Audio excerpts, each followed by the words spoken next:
আচ্ছা দেখি ভাগের সাহায্যে বর্গমূল, এই সংখ্যাটাকে বর্গমূল করতে হবে ভাগের সাহায্যে, তাই তো? তো প্রথম কাজ দেখো আমরা কিভাবে করি, 3 1 6 8 4। প্রথম কাজ হচ্ছে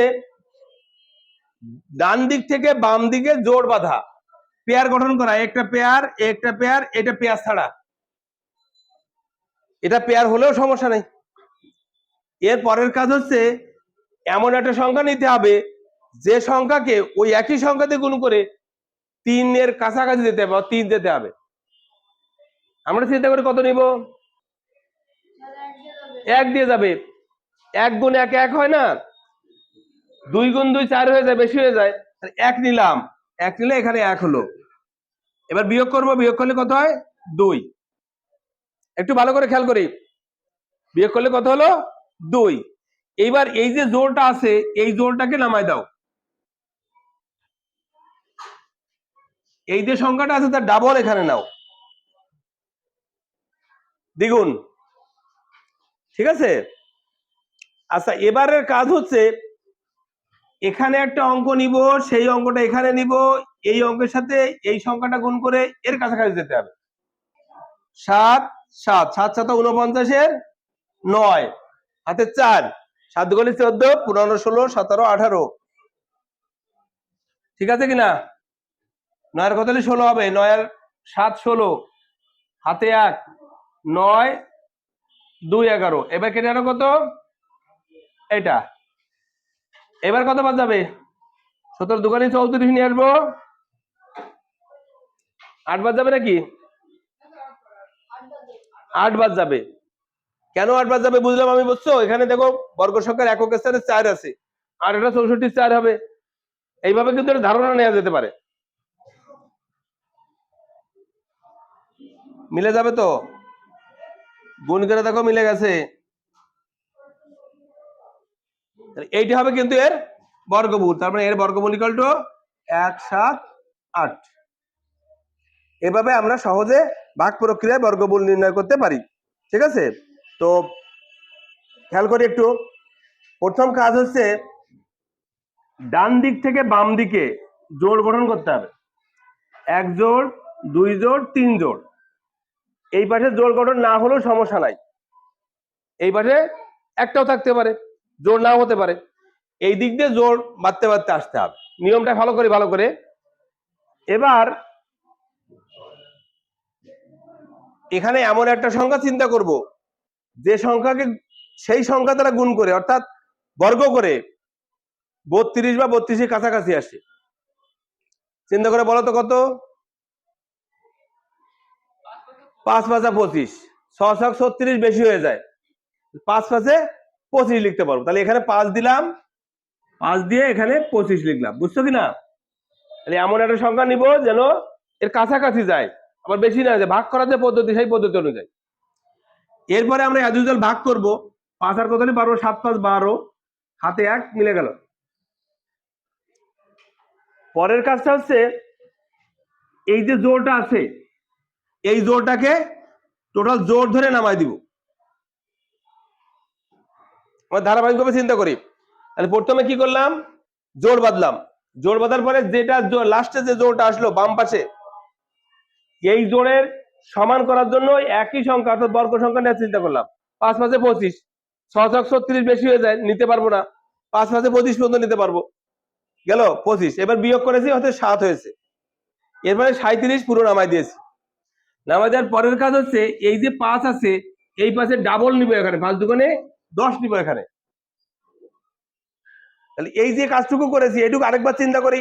প্রথমে সংখ্যার ডান থেকে বাম দিকে জোড় বেঁধেছি, জোড় বেঁধে বাম পাশের যে জোড় আছে এই জোড়ের সমান করার জন্য বর্গ সংখ্যা নিয়েছি, 5 5 25, তাই তো? অর্থাৎ 5 গুণ 5 25 নিয়েছি। এরপর বিয়োগ করেছি, বিয়োগ করার পরে এই জোড় ধরে নামাই দিয়েছি। এরপরে এই 5 এর ডাবল অর্থাৎ 5 এর দ্বিগুণ 10 নিয়েছি, 10। এইবারের কাছে একটু জটিল, মনে করো এখানে 3 অঙ্কের একটা সংখ্যা আছে না, এমন একটা সংখ্যা এখানে নিব যে সংখ্যাটা আবার এখানেও নিব, ওই সংখ্যা দিয়ে এই সংখ্যাটাকে গুণ করে এর সমান করতে হবে, একটু জটিল কাজ। তাহলে চিন্তা করো যে এমন একটা সংখ্যা এখানে নিতে হবে যে সংখ্যার সাথে এর সাথে গুণ করে এটা হবে। তো এইটা বোঝার জন্য একটা কাজ করতে পারি আমরা। মনে করো সাপোজ এখানে যে কোনো একটা অঙ্ক আসবে, সাপোজ আমার 1 আসলো, তাহলে এর ভিতরে আমার কত বাদ যায় এটা বের করার জন্য এটাকে ডাকবো। এবার দেখো 10 73 ভিতরে কত বাদ যায়? 7 বাদ যাওয়ার কথা, হাতে থাকলে হয়তো 7 বাদ যাবে না। 6 6 36, তাই না? 36 এর 6, তাহলে 6 বার নিতে পারবো, 7 7 49 বেশি হয়ে যাবে। তাহলে এখানে আমি 6 বার নিলে দেখো এখানেও 6 নিব, এখানে 6 নিয়েছি, তো এখানেও 6 নিয়েছি। এবার এই 6 দিয়ে এই 3টাকেই গুণ করবো, অর্থাৎ এই সংখ্যাটাকে গুণ করবো। 6 6 36 এর 6 হাতে 3, 3 বসে গেল, 6 কে 6, যদি 7 নিতাম তাহলে বেশি হয়ে যেত। আরেকবার প্রথমত এই জায়গা থেকে আসি, আবার দেখো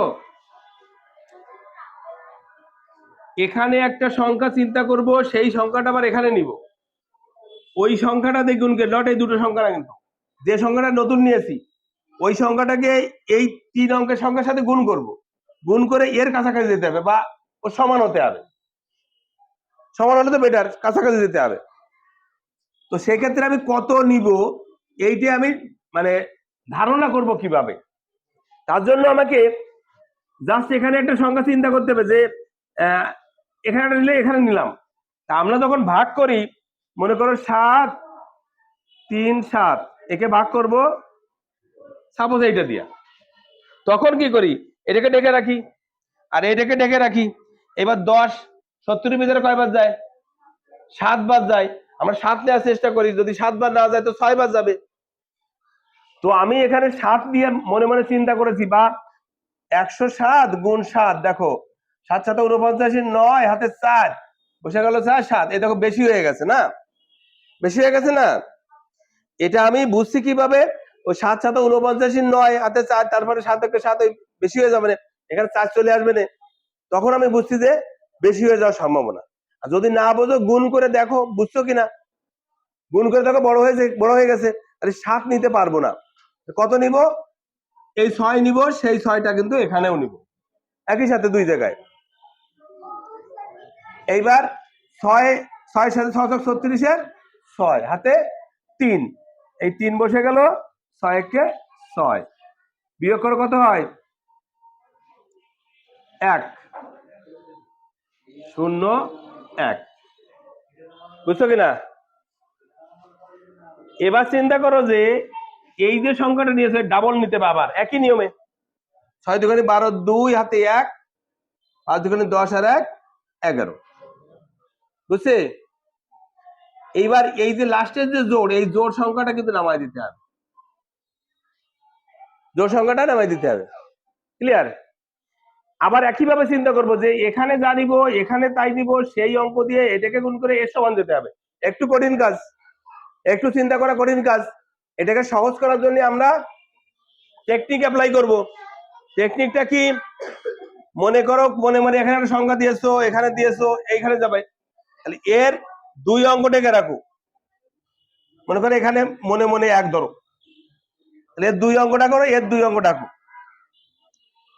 11 101 ভিতরে কত বার যায়? 9 বার যাওয়ার সম্ভাবনা, 9 বার। 9 বার যদি যায় তাহলে আমি সেইভাবে চিন্তা করে 9 একটা সংখ্যা পেলাম, এই 9।